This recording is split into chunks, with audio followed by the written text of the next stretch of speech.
Assalamualaikum warahmatullahi wabarakatuh. Waalaikumsalam warahmatullahi wabarakatuh. Bismillahirrahmanirrahim. Kita akan membicarakan tentang siapa yang menjadi musuh-musuh setan di dalam kehidupan. Siapa yang menjadi musuh-musuh setan dalam kehidupan ini? Inilah pertanyaan berikutnya yang diajukan oleh baginda Rasul kepada iblis. Hai iblis, kalau teman-temanmu adalah seperti yang telah engkau jelaskan tadi, sekarang cobalah beritahu saya, siapa di antara umatku yang menjadi musuhmu dalam kehidupan ini?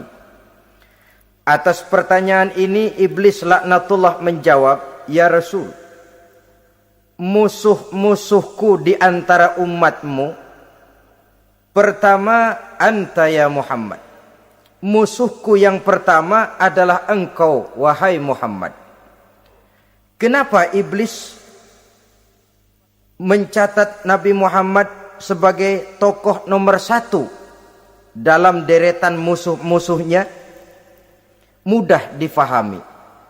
Pertama, keberadaan Rasul merupakan rahmah lil alamin, rahmah bagi lingkungan.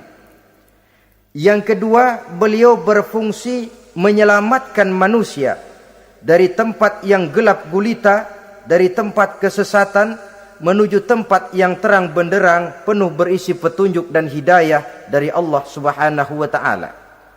Maka menurut iblis, inilah manusia perintang pertama atas segala daya dan usahanya menggelincirkan manusia ke jalan yang dimurkai oleh Allah Subhanahu wa taala.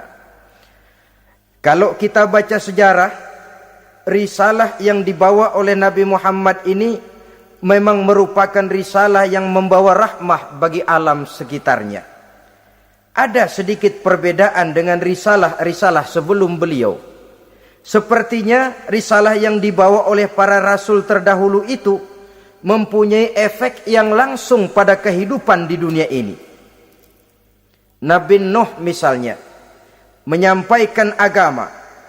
Hai umatku, ini agama. Umat menentang, turun banjir yang menenggelamkan orang-orang kafir.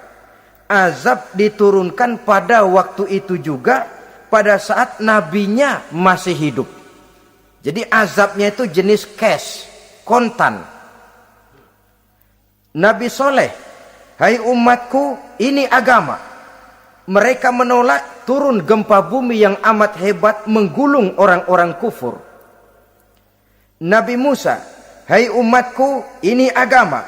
Mereka menolak, sebagian ditenggelamkan di Lautan Merah, sementara sebagian lain dikutuk menjadi monyet-monyet yang hina, seperti diceritakan dalam Al-Quranul Karim. Lain dengan Rasulullah Sallallahu Alaihi Wasallam. Bagaimanapun kurang ajarnya umat yang dihadapi oleh beliau, bagaimanapun menentangnya jamaah yang dihadapi oleh beliau, azab tidak turun sepanjang beliau masih hidup. Ini merupakan jaminan dari Allah, wa ma kana Allahu liyu'azzibahum wa anta fihim. Allah sama sekali tidak akan menurunkan azab selama engkau wahai Muhammad masih hidup di tengah-tengah umatmu. Jadi keberadaan Nabi Muhammad merupakan jaminan keselamatan bagi umatnya. Selama beliau masih hidup, azab tidak turun bagaimanapun kurang ajarnya umat. Di sini sedikit bedanya dengan nabi-nabi terdahulu. Juga perbedaan dalam pola dakwah. Nabi Nuh ketika dakwahnya ditolak oleh umat, keluar doanya meminta umatnya ditenggelamkan.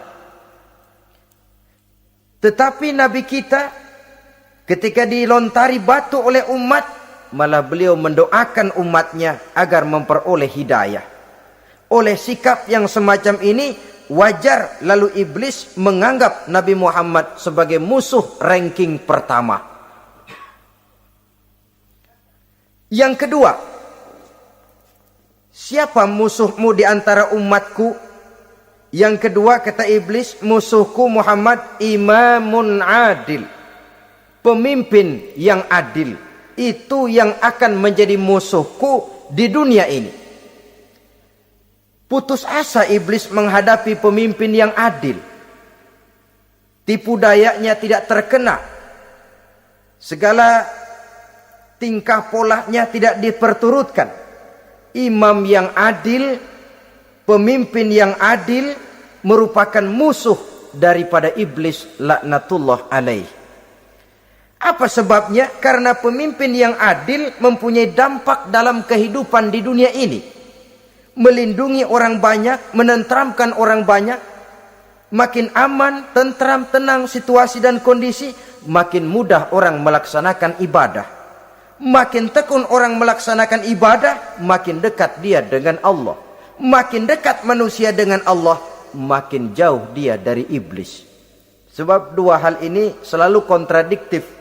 Jika kita jauh dari Allah, tentu dekat dengan iblis. Jika kita jauh dari iblis, harus dekat tentu dengan Allah. Dan begitu selanjutnya. Dalam kaitannya dengan kehidupan kita sekarang, saudara-saudara, disinilah perlunya mempersiapkan manusia. Membangun manusia itu jauh lebih sulit daripada membangun jembatan. Membangun manusia itu lebih sulit daripada membangun gedung-gedung bertingkat. Termasuk membangun dan mempersiapkan calon-calon pemimpin yang adil di masa yang akan datang. Membangun jembatan penting. Tapi lebih penting daripada membangun jembatan adalah membangun manusia yang bikin jembatan. Sebab kalau manusia yang bikin jembatan tidak dibangun lebih dahulu, saya khawatir jembatannya nanti habis dimakan oleh yang bangun jembatan. Mengaspal jalan raya penting. Lebih penting dari mengaspal jalan raya, membangun manusia yang mengaspal jalan itu. Sebab kalau manusia yang mengaspal jalan bermental rusak dan bejat, saya khawatir jalan belum selesai, aspalnya habis dimakan oleh yang ngaspal. Inilah pentingnya membangun manusia pembangunan. Semua tugas-tugas besar, semua pekerjaan-pekerjaan yang baik harus berangkat dari niat yang baik, berangkat dari hati yang bersih. Siapapun adanya kita, apapun profesi kita.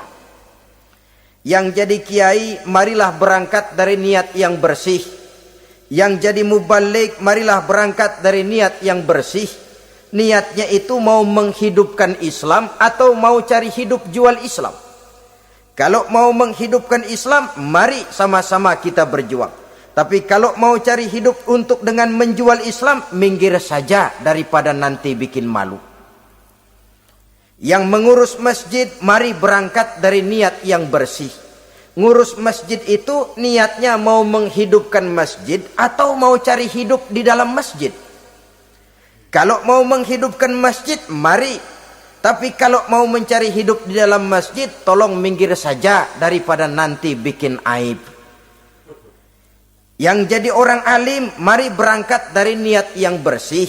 Jangan memperjualbelikan fatwa yang halal dikatakan haram, yang haram jadi samar-samar, nanti membingungkan umat. Berangkat dari niat yang bersih, membangun manusia pembangunan. Ini barangkali istilah yang lebih kena. Saudara-saudara kaum muslimin rahimakumullah. Setiap kita pada hakikatnya punya bakat. Secara fitrah yang kita bawa, bakat apapun kita ini punya. Saudara punya bakat jadi pemimpin, saudara pun punya bakat jadi pengkhianat.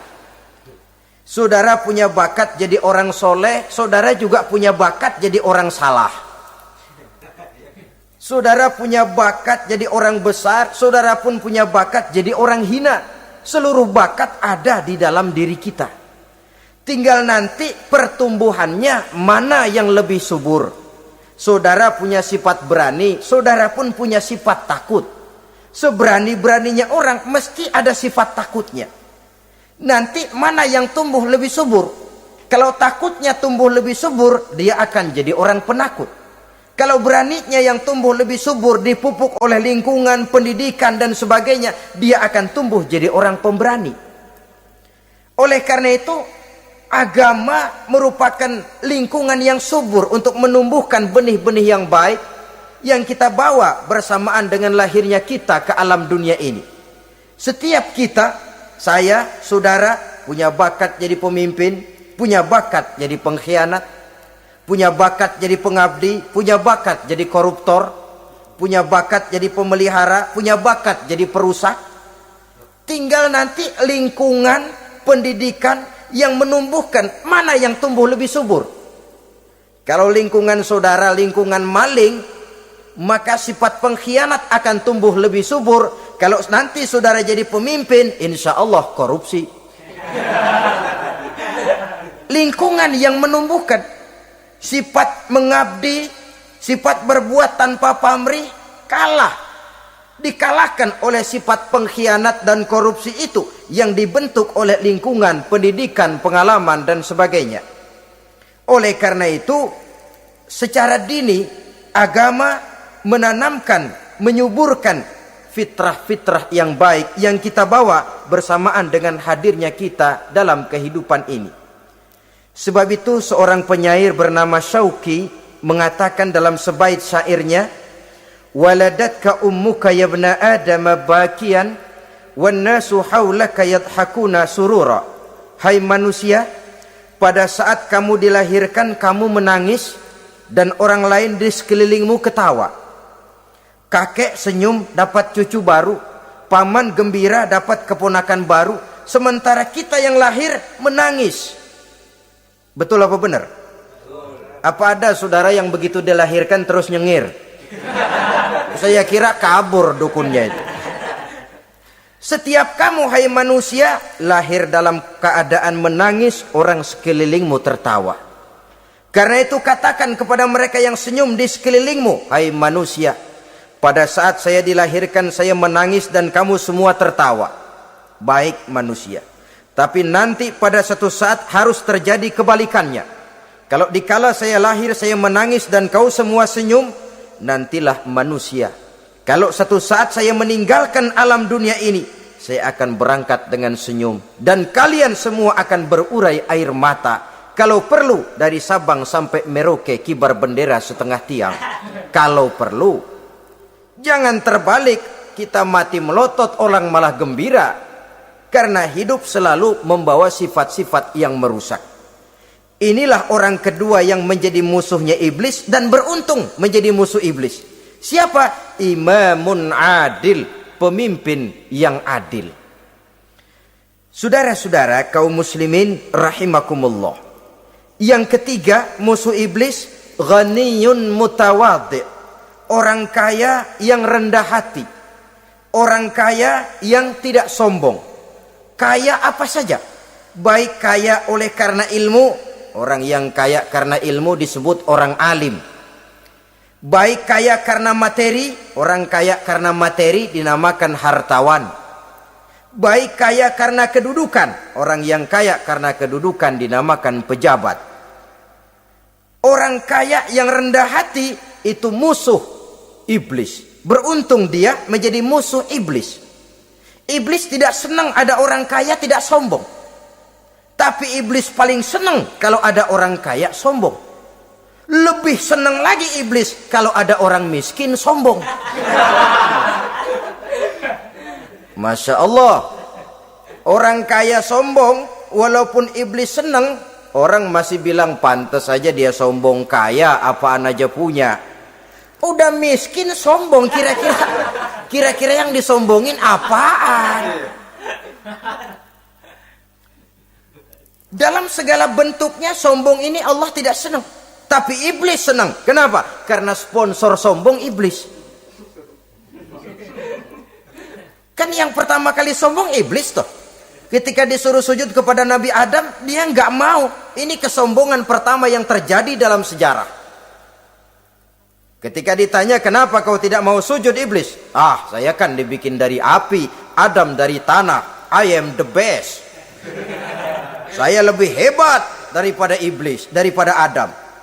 Adam baru kemarin dibikin, saya sudah lama. Kata Allah, kamu sombong iblis, ini surga bukan tempat orang sombong. Keluar! Terusir dia dari surga. Jadi kesombongan pertama adalah kesombongan yang dilakukan oleh iblis. Dan dia tanamkan itu kepada kita supaya jadi orang sombong. Karena itu sombong ilmu Allah nggak senang, tapi iblis senang. Mentang-mentang ada ilmunya. Nih, satu-satunya ustadz di sini ya. Semua mesti ngaji sama gue. Kalau nggak ngaji sama gue, Islamnya kurang tapi bener. Sombong karena ilmu. Sombong karena pangkat. Mentang-mentang pakai bintang di pundak, jalan pundak duluan. Yang wajar saja hidup ini. Sombong harta pun begitu. Kaum muslimin rahimakumullah. Orang kaya yang rendah hati dimusuhi oleh iblis, tapi dicintai Allah, dicintai Rasul, dicintai malaikat.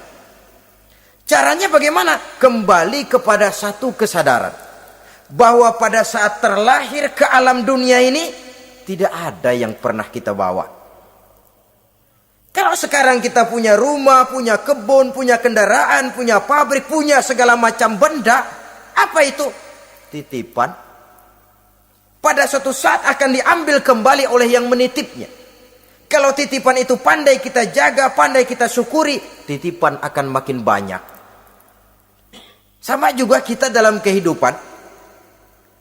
Kalau orang bisa kita percaya, saya mau pergi ke luar negeri, rumah saya titip kepada tetangga.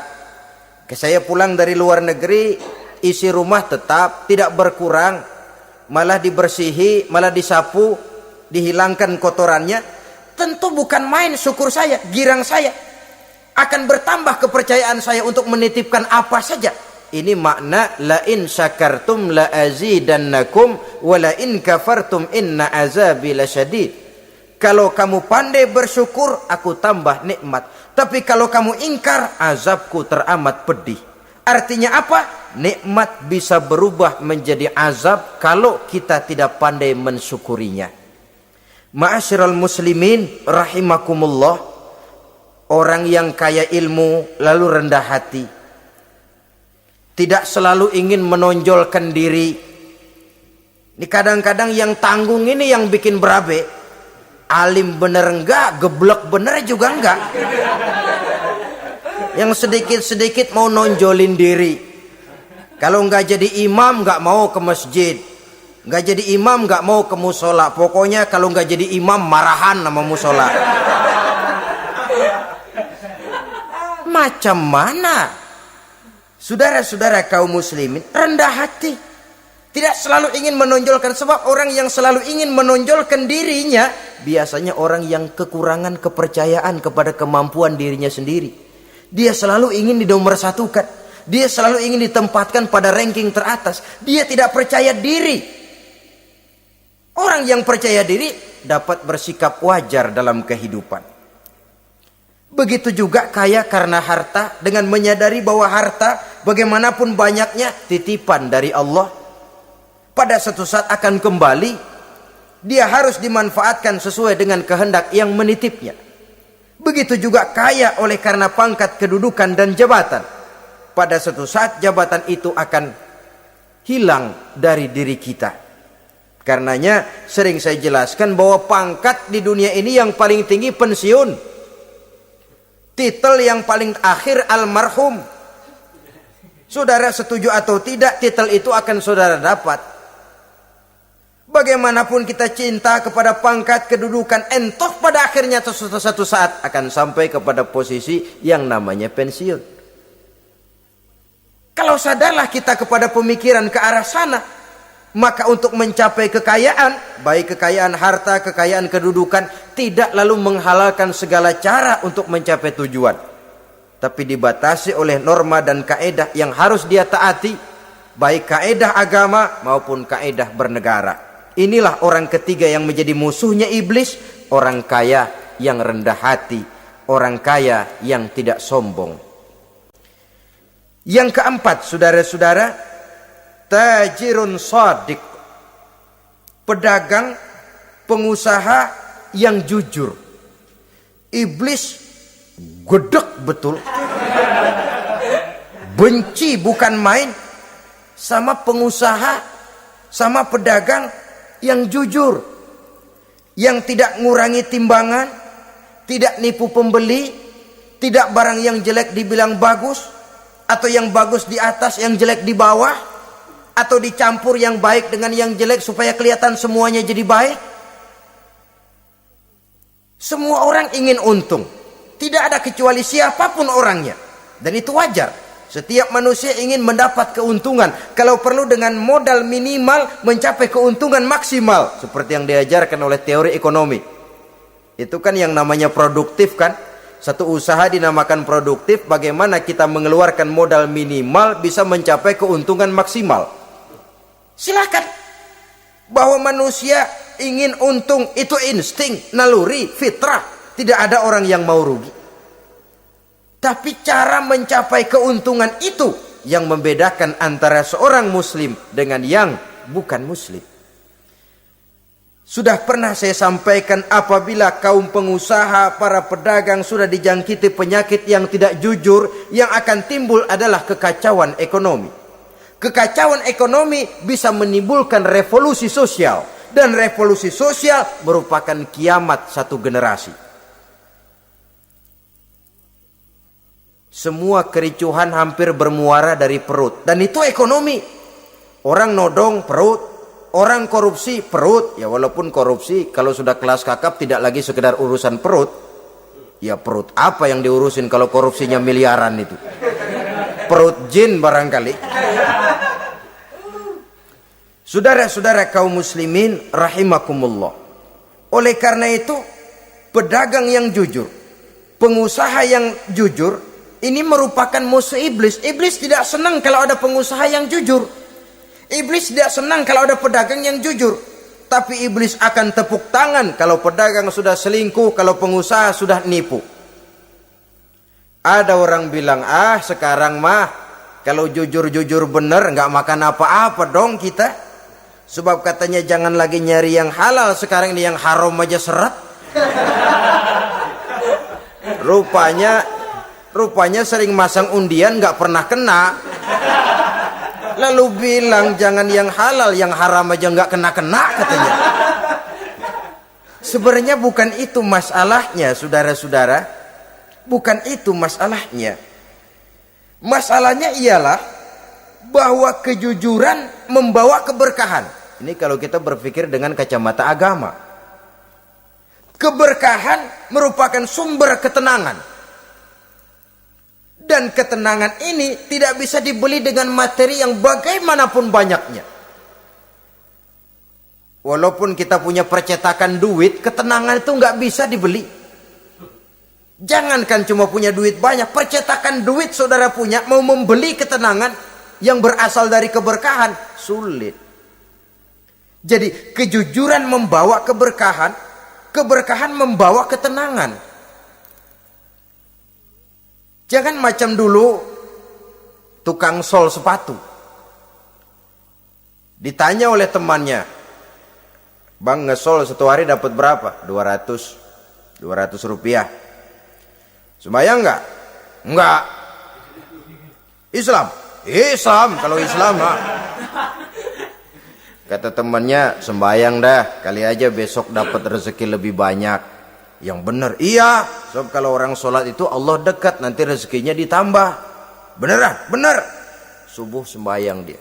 Habis sembayang sarapan, berangkat ke tempat dia ngesol, mangkal.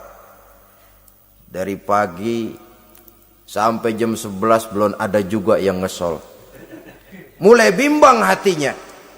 Katanya kalau sembayang rezeki tambah. Tadi sembayang subuh sampai gini hari belum ada yang ngesol. Cobaan kali, sabar. Datang sholat zohor.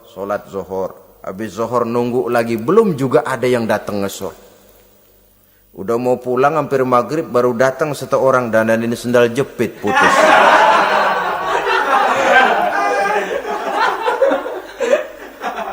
Sudah bayar 25 rupiah, pulang dia si tukang sol ini, ketemu sama temennya yang nyuruh sholat tadi. Ditanya, bagaimana penghasilan ini hari? Apa dijawab? Gua kapok deh sembahyang.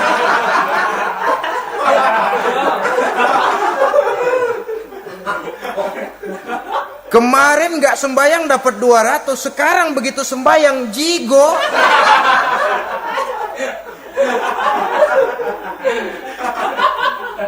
Dia tidak sadar bahwa dari kacamata agama, 25 rupiah yang membawa berkah jauh lebih baik ketimbang 200 uang panas. Dari kacamata agama, 25 rupiah yang membawa berkah lebih baik daripada 200 rupiah tapi panas. Sebab panas menjauhkan kita dari ketenangan. Itulah sebabnya, maka pedagang yang jujur, pengusaha yang jujur menjadi musuh setan dan beruntung. Sekarang jadi pengusaha jujur-jujur nggak dapat proyek, Pak. Kalau nggak bisa semir semur. Padahal agama sudah menjelaskan ar-rashi wal murtashi finnar. Orang yang nyogok dan orang yang disogok dua-duanya neraka. Kenapa? Join termasuk ta'awanu 'alal ismi wal udwan. Bertolong-tolongan dalam berbuat dosa dan kesalahan. Kalau hadiah, lain hadiah. Kalau sedekah, lain sedekah. Tapi yang namanya semir, suap, ar-rashi wal murtashi finnar. Saudara-saudara kaum muslimin rahimakumullah. Jadi pedagang yang jujur, pengusaha yang jujur merupakan salah satu roda perekonomian. Kegoncangan ekonomi akan menimbulkan dampak sosial yang sangat luas dan kompleks. Yang pada giliran puncaknya, dampak paling negatifnya, dia sanggup menggerakkan terjadinya revolusi sosial. Bukankah sebagian besar gerak hidup manusia dimotivasi oleh keinginan untuk mempertahankan kelangsungan hidup? Dan kelangsungan hidup artinya mulut. Mulut itu artinya perut dan itu artinya makan. Setelah itu mungkin baru pangan, baru sandang. Baru dia berpikir pakaian dan sebagainya. Jadi karena dia merupakan penggerak roda ekonomi, pedagang yang jujur, pengusaha yang jujur mutlak diperlukan dalam kehidupan ini. Sebab sekali lagi, kejujuran akan membawa keberkahan, keberkahan memberikan ketenangan dalam kehidupan. Oleh karenanya kita umat Islam, biarin duit kita banyak, asal berkah. Itu tentu idealnya. Ketimbang dikit tidak berkah, lebih baik ia banyak, ia berkah. Dan keberkahan itu datang lewat kejujuran. Kejujuran ini sudah dicontohkan oleh Rasul pada saat beliau berniaga ke negeri Syam. Dikala berumur 9 tahun, bahkan dikala berumur 25 tahun, seketika membawa dagangan Sayyidatuna Khadijah yang kelak jadi istri beliau. Saudara-saudara, kita maklum bahwa solat merupakan sarana yang paling efektif untuk mendekatkan manusia kepada Allah. Makin dekat manusia dengan Allah, makin tidak senang iblis dan setan. Karena itu segala macam cara mereka berusaha mengaduk-ngaduk solat kita. Dan sesungguhnya, jikalau kita mengerjakan solat, itu kan targetnya cuma 2. Pertama, agar solat kita itu sah. Yang kedua, agar solat kita itu qabul, yakni diterima oleh Allah. Kalau soal sah dan tidak, ukurannya gampang.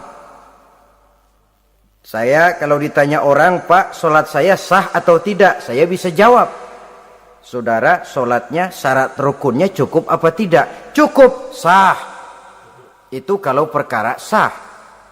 Tapi kalau sudah perkara qabul, Pak, solat saya diterima atau tidak oleh Allah? Ini saya tidak bisa jawab. Kenapa? Soal qabul mencakup masalah batin.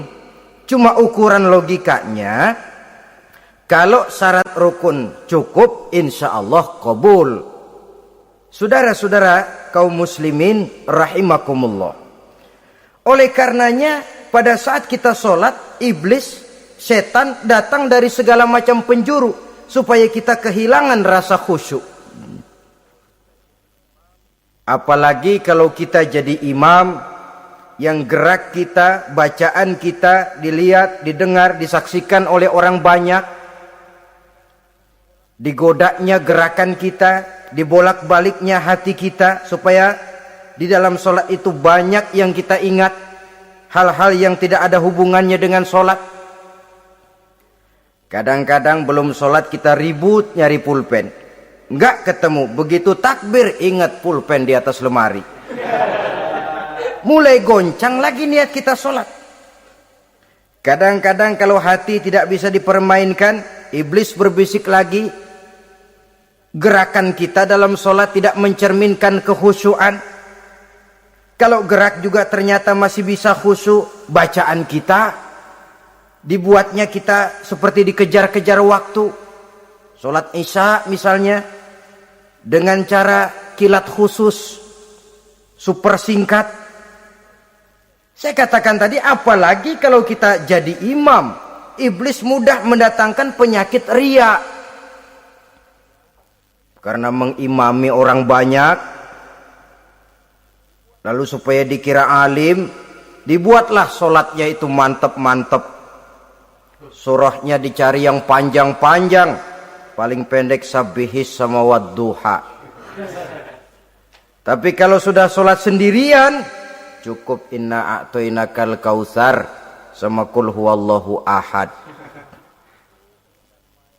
Kayaknya khusyuk bukan main. Kalau imam bahasanya dipaseh-pasehin kayak orang 16 tahun di Mekah. Usolli fardhol maghribi salasa rakaatin. Saudara-saudara kaum muslimin yang berbahagia, oleh karena solat merupakan sarana yang paling efektif untuk mendekatkan diri dengan Allah, maka orang yang khusyuk di dalam solatnya merupakan musuh utama daripada iblis. Sekarang bagaimana bisa khusyuk caranya? Kalau khusyuk 100%, rasa-rasanya sulit. Untuk sampai ke arah sana orang memerlukan tahapan.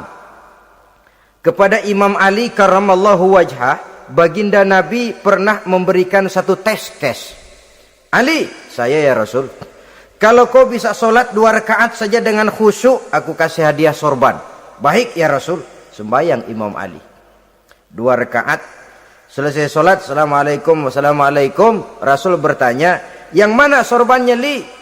Tanpa nengok, Imam Ali menjawab, yang hijau ya Rasul. Setelah menjawab yang hijau, Rasul berkata, kamu tidak khusyuk Li. Kenapa? Soalnya tadi waktu sembayang mikirin, nanti kalau ditawarin sorban pilih yang hijau aja ah. Sehingga begitu ditanya, refleks menjawab, yang mana Li? Yang hijau saja ya Rasul. Oleh karena itu, menurut Al-Imam Nawawi, pada tingkatan yang paling sederhana, sudah sampai ke tingkat khusyuk, asal pada waktu takbiratul ihram ingat kepada Allah. Tapi jangan lupa, itu tangga pertama. Jangan ada fatwa begini lalu aman. Yang penting kan takbirnya ingat Tuhan, belasononya mau kemana kek. Bukan itu. Itu pada tingkatan pertama sudah sah dipandang khusyuk. Solatnya orang awam, asal pada waktu takbiratul ihram dia ingat kepada Allah. Tetapi harus terus berusaha agar sepanjang solat dia ingat kepada Allah. Caranya bagaimana? Pertama, menanamkan diri bahwa pada saat kita sedang mengerjakan solat, yang lain tidak ada kecuali Allah. Yang kedua, berusaha memahami apa yang kita baca. Sehingga pada saat kita sujud, subhana rabbiyal a'la wa bihamdi, terbayang kemahasucian Allah, kemahatinggian Allah. Sehingga hati tidak mengembara, mulut berucap, hati mengikuti apa yang diucapkan.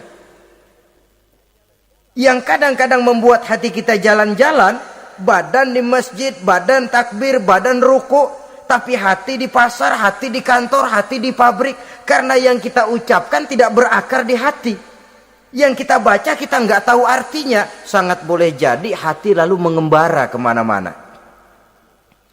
Jadi untuk menopang kekhusyuan ini, cara yang paling efektif, pertama, tidak ada yang lain pada waktu kita sholat kecuali Allah. Yang kedua, berusaha memahami apa yang kita baca. Dikala kita duduk di antara 2 sujud, Rabbighfirli, ya Allah ampuni dosa saya, warhamni, kasihani saya, dan selanjutnya. Mulut membaca, hati mengikuti. Dengan mengikuti, hati tidak terlalu mengembara, ada tempat dia kembali. Saudara-saudara kaum muslimin rahimakumullah. Itu yang kelima. Yang keenam, yang menjadi musuh iblis, mukminun nasih. Orang mukmin yang suka memberikan nasihat. Orang mukmin yang suka memberikan petunjuk. Termasuk juru-juru dakwah, para mubalik, itu merupakan musuh utama iblis. Kenapa? Tiap hari iblis kampanye. Tiap hari iblis mengajak dengan segala macam cara yang kalau perlu dia berikan kamuflase. Dia berikan fata morgana. Kalau perlu yang haram dia bungkus dengan merek halal. Kalau perlu kebajikan, kejahatan dia bungkus dengan baju kebajikan. Istilahnya racun diberi merek madu. Dan itu wajar. Cuma kita tentu harus punya filter, daya saring positif agar tidak salah pilih. Karena iblis ini pintar betul. Kalau kita khusyuk dalam sholat, dia tanamkan kepada kita misalnya seperti tadi itu. Sholatmu memang hebat, khusyuk. Di kampung ini tidak ada orang yang sholatnya seperti kamu. Tertanam itu dalam hati kita, timbul ujub. Akhirnya, iya, gue lihat-lihat di kampung sini kagak ada yang sembayangnya kayak gua. Nah, sudah masuk iblis. Jadi dia pandai mengikuti gerak hati dan irama denyut jantung manusia ini. Kemana kecenderungan manusia, ke situ dia masuk. Pendeknya iblis itu ibarat tukang joget, dia ngerti bener irama kendang. Saudara-saudara kaum muslimin rahimakumullah. Termasuk juru-juru dakwah, para mubalik, orang yang suka memberikan nasihat ini. Mereka memberikan filter kepada umat, kepada jamaah, jangan sampai salah pilih. Dan iblis menyesatkan kita supaya kita salah pilih. Satu contoh ringan. Kalau di depan saudara ada 2 buah gelas, yang segelas isinya jamu, yang segelas sirup. Kira-kira saudara minum yang mana? Jamu. Jamu apa sirup? Jamu. Sirup apa jamu? Orang yang pikirannya panjang, dia pasti minum jamu. Pahit memang, getir memang, tapi besok badan sehat, tenaga kuat, gairah kerja ada, kreativitas timbul, semangat menghadapi kehidupan tumbuh. Orang mukmin, orang yang berpandangan jauh ke depan. Pandangannya panjang.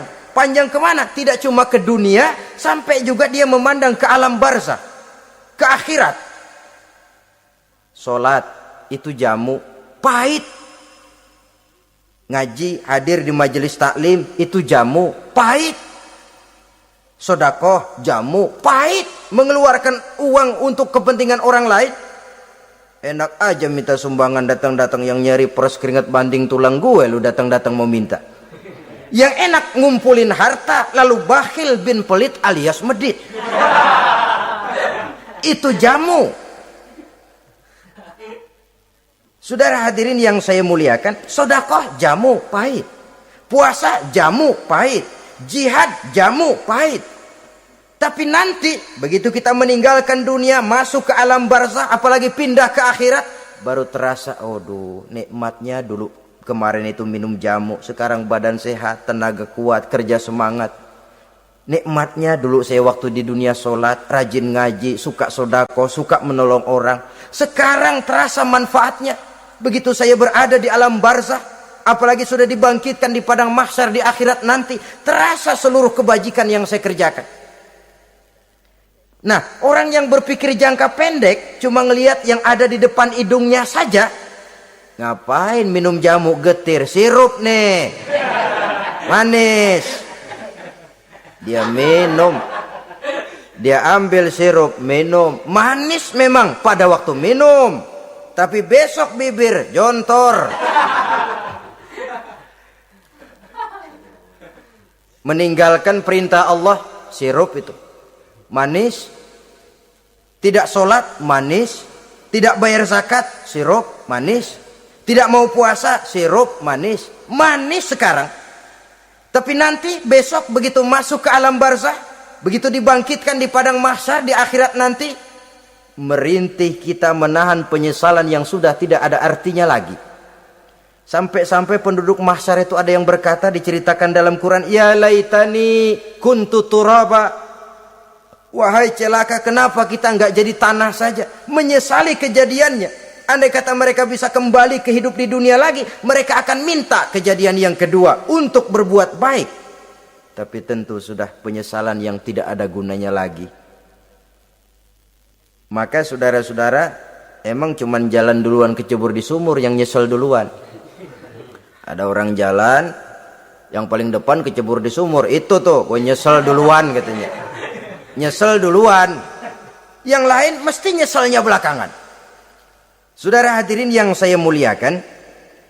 Nah, orang yang suka memberikan nasihat kepada orang lain dimusuhi iblis. Kenapa? Tentu nasihat yang membawa kebaikan. Iblis nggak senang betul itu.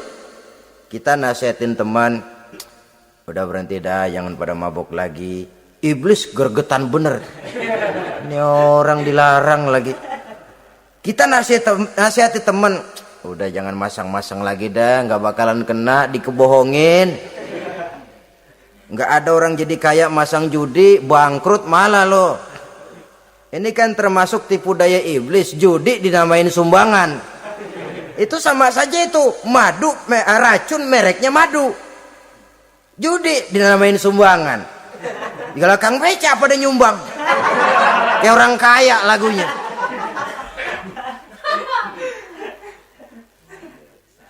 Saudara-saudara kaum muslimin rahimakumullah, adalah kewajiban kita memang untuk tawasau bil haq, saling nasihat menasihati. Setiap kita juru dakwah, setiap kita wajib menyampaikan apa yang sudah kita tahu kepada orang yang belum atau kurang tahu.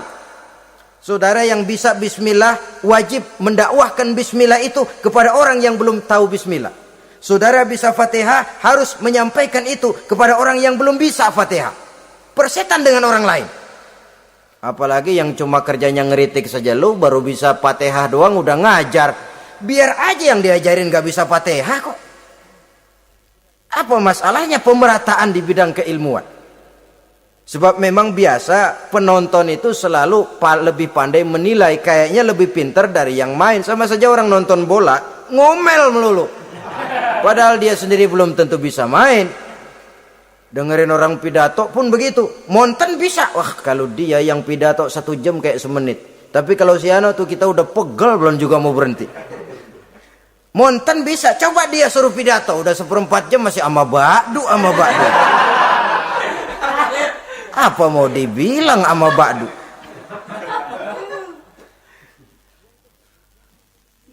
Yang ketujuh, yang menjadi musuhnya iblis, taibun sabitun ala taubatihi, orang yang bertaubat dan tetap di atas taubatnya. Secara jujur, tidak ada manusia yang tidak punya salah.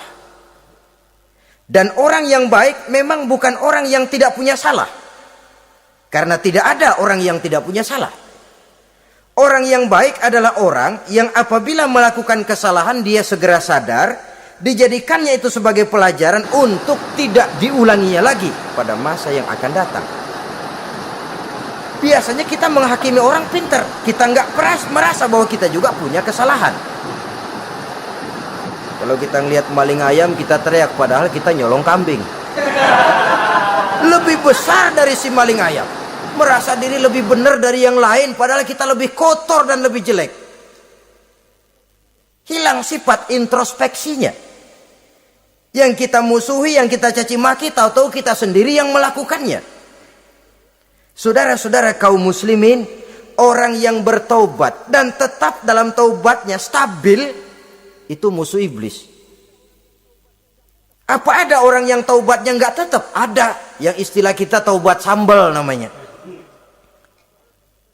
Kalau dia makan sambal kepedesan, taubat makan sambal. Besok mau makan kagak ada sambal, ngomel. Mana sambal? Kemarin udah taubat. Sekarang mana sambal? Ini taubat yang namanya taubat sambal. Istighfar, habis istighfar nyolong lagi. Istighfar lagi. Besok nyolong lagi, istighfar lagi. Itu taubat yang tidak tetap namanya. Allah Maha Pengasih dan Penyayang dengan segala kebesarannya. Ia akan memaafkan segala perbuatan yang bersifat salah dari hamba-hambanya. Cuma manusia kadang-kadang yang tidak mau memaafkan dirinya sendiri. Amat dungu manusia macam ini. Membiarkan dirinya hanyut berlarut dalam lembah dosa. Sementara dia diberikan umur, tidak digunakannya untuk bertaubat. Innallaha yaqbalu taubatal abdi ma lam yugharghir. Allah senantiasa akan menerima taubat seorang hamba sepanjang nafasnya belum sampai di tenggorokan. Kalau nafas sudah sampai di tenggorokan baru berniat taubat, kasib terlambat. Kayak Fir'aun. Fir'aun itu begitu ditenggelamkan di lautan merah, udah cengap-cengap mau mampus, baru ngomong dalam sekaratnya, amantu bi Rabbi Musa wa Harun. Kalau begini mah saya juga percaya sama Tuhannya Musa. Udah sekarat baru mau taubat, malaikat maut gemes banget dilelepin, mati.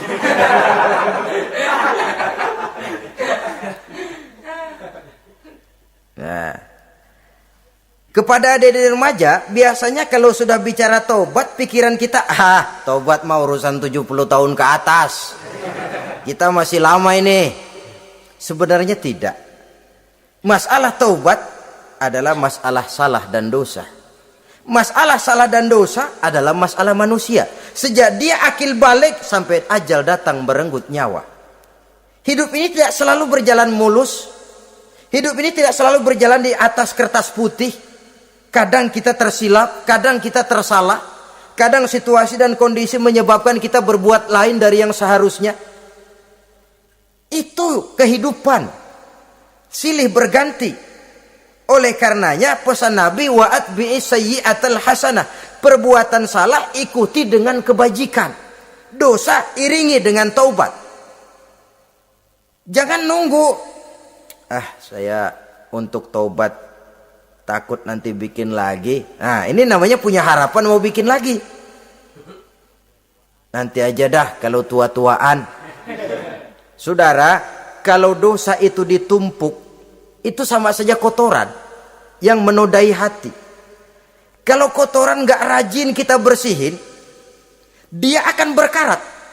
Dan kalau sudah berkarat, sudah sulit untuk dibersihkan. Itu makna ungkapan Imamul Ghazali, hati manusia sebening kaca.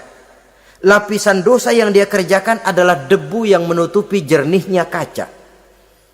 Orang yang bersih dari dosa, dekat dengan Allah, hatinya jernih seperti kaca. Dari hati yang jernih, radarnya kontak kepada Allah. Sinyalnya nyambung channelnya itu. Getarannya hebat. Wajar kalau lalu dia bisa tahu apa yang besok akan terjadi. Diberitahu oleh Allah. Yang namanya ilmu laduni itu. Ilmu yang ditransfer langsung oleh Allah. Karena kebersihan hatinya. Mana ada orang gak belajar bisa pinter. Iya, kalau hatinya butek emang gak ada. Tapi kalau Allah mau berberangkat dari hati yang bersih, yang kontaknya nyambung kepada Allah, hati itu seperti kaca, kata Imam Ghazali. Dosa yang kita lakukan adalah debu. Kalau debu sedikit datang kita lap, datang lagi kita bersihin, datang lagi kita bersihin, insya Allah nggak sampai jadi noda di atas kaca itu. Tapi kalau nunggu debu itu sampai bertumpuk, besok aja ngelapnya dah, besok aja ngebersihinnya, bertumpuk dia, sulit membersihkannya. Walaupun kena, nodanya tentu tertinggal di atas kaca itu. Karena itu dalam kehidupan remaja misalnya, pemuda misalnya, kita tidak bisa menolak mode, tidak bisa menolak musim. Modenya disco, modenya breakdance, modenya joget-joget, modenya jaipongan, mode. Pada waktunya habis, ya habis. Tapi bagaimanapun dia akan punya dampak, memberikan bekas dalam membentuk kepribadian. Dan ini efek yang tidak kita inginkan. Efeknya, bukan modenya itu. Jadi oleh karenanya saudara-saudara, masalah taubat bukan masalah 70 tahun ke atas. Tapi masalah manusia sejak dia akil balik sampai ajal datang merenggut nyawa. Sepanjang nafas belum sampai di kerongkongan, Allah akan menerima taubat seorang hamba. Bahkan dalam hadis qudsi Allah menyatakan, "Lau amiltumul khotoya hatta mala'atis sama thumma nadimtum fataballahu alaikum." Kalaupun kamu berbuat dosa sampai penuh langit dengan dosamu, kemudian kamu bertaubat dan menyesal, Allah pasti akan menerima taubatmu. Jadi orang yang taubat dengan sebenarnya dan tetap dalam taubatnya itu musuh iblis. Tapi orang yang taubatnya angin-anginan, iblis demen banget. Hari sembahyang, besok mabok, besoknya lagi nyolong, besoknya lagi zina, besok taubat lagi. Kata iblis, surak, iya lu gocet dah Tuhan.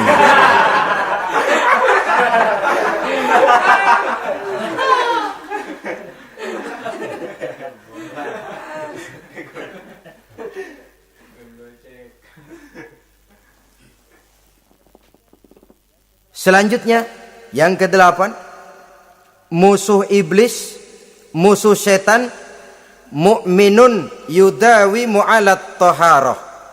Orang mukmin yang membiasakan diri selalu dalam keadaan bersuci. Baik dari hadas kecil, lebih-lebih dari hadas besar. Wudu utamanya memang untuk sholat. Tapi membiasakan wudhu dalam kehidupan sangat baik sekali. Mau ke kantor wudhu dulu, mau ke pasar wudhu dulu, mau ngajar wudhu dulu. Apa sebabnya? Karena dalam keadaan suci, orang ada sikap memelihara kesuciannya. Kalau kita naik PPD pagi-pagi gelantungan, kalau punya wudhu, hati-hati kesenggol perempuan juga sayang sama wudhu. Tapi kalau nggak punya wudhu, jangan kesenggol, kita nyeruduk. Ada semacam sikap apik di dalam kehidupan ini. Karena itu biasakan wudhu. Untuk menjaga kebersihan diri, kebersihan zohir, kebersihan batin, belum lagi kemanfaatan di akhirat. Sebab kata Nabi, "Inna ummati ya'tuna yaumal qiyamah ghurran muhajjalin min asaril wudu." Umatku di akhirat nanti akan datang menghadap Allah dengan muka berseri-seri, bersinar-sinar dari sebab sering wudu. Sehingga tidak usah mengaku pun Rasul akan memanggil karena muka yang sering tersentuh air wudu ini. Mu'minun yudawi mu'alat taharah. Orang mukmin yang selalu membiasakan diri berada dalam keadaan suci, berwudu. Kita lihat ajaran wudu ya. Dari sejak bacaan-bacaannya saja itu sudah membawa manfaat. Lalu dari segi bahwa kita manusia sering tersilap melakukan dosa-dosa kecil. Dosa-dosa kecil itu oleh air wudhu dia rontok. Tangan kita suka colak-colek. Pada saat membasuh dua tangan, Allahumma inni as'alukal yumna wal barakah wa a'udzubika minasyu'mi wal halakah. Dosa yang ada di tangan itu rontok. Mata kita suka pelatat-pelotot, nggak karu-karuan. Pada saat membasuh muka, nawaitu raf'al hadasil asghar, dosa yang ada di mata rontok. Dari segi pembersihan batin, belum lagi dari segi pembersihan zahir. Sehari semalam kalau 5 kali saja kita terkena air wudu, itu sudah menjaga kesehatan dan kebersihan. Saudara-saudara kaum muslimin rahimakumullah. Yang ke-9, orang yang menjadi musuh iblis, yaitu mutawarra'un anil haram, orang yang memelihara diri dari yang diharamkan oleh Allah. Terpelihara dirinya, terpelihara yang dimakannya, yang diminumnya dari jenis-jenis yang haram, baik sedikit maupun banyak. Jangan cuma teriak haram waktu sedikit, tapi giliran banyak halal. Sama saja orang dikasih tahu, itu ada cerita anak-anak, Pak Haji punya anak main judi, dikasih tahu, Pak, anak bapak main judi, astagfirullah katanya. Tapi menang Pak, alhamdulillah.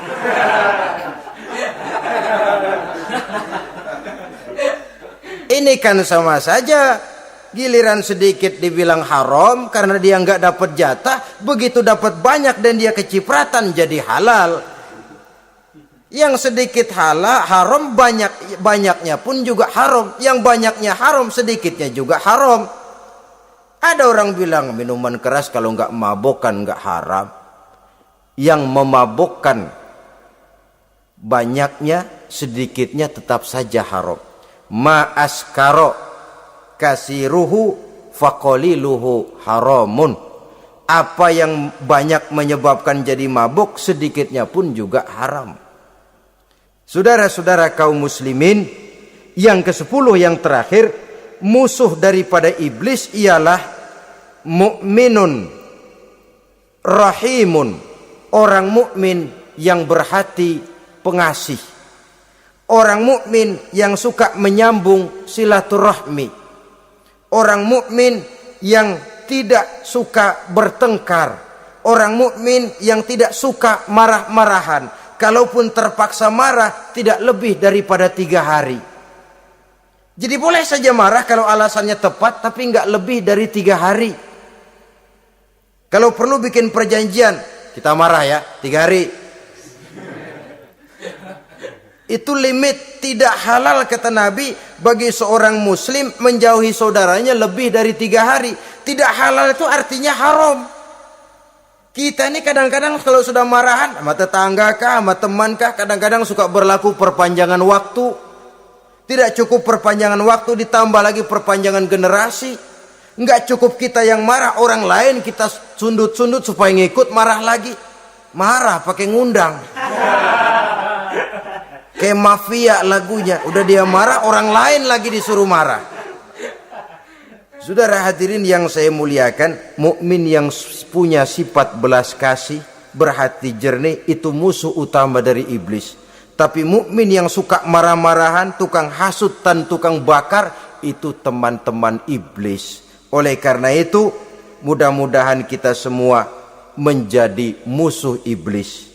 Dan jangan menjadi musuh iblis. Jangan menjadi teman iblis. Sebab iblis sudah kadang memproklamirkan permusuhan. Sekali dia musuh kita, selamanya dia akan tetap menjadi musuh kita. Berusahalah untuk menjadi musuh iblis, dan jangan sekali-kali toleransi. Jangan berusaha menjadi teman iblis. Inilah yang kita bicarakan pada pertemuan ini. Mudah-mudahan ada manfaatnya. Terima kasih atas segala perhatian. Mohon maaf atas segala kekurangan. Wassalamualaikum warahmatullahi wabarakatuh. Waalaikumsalam.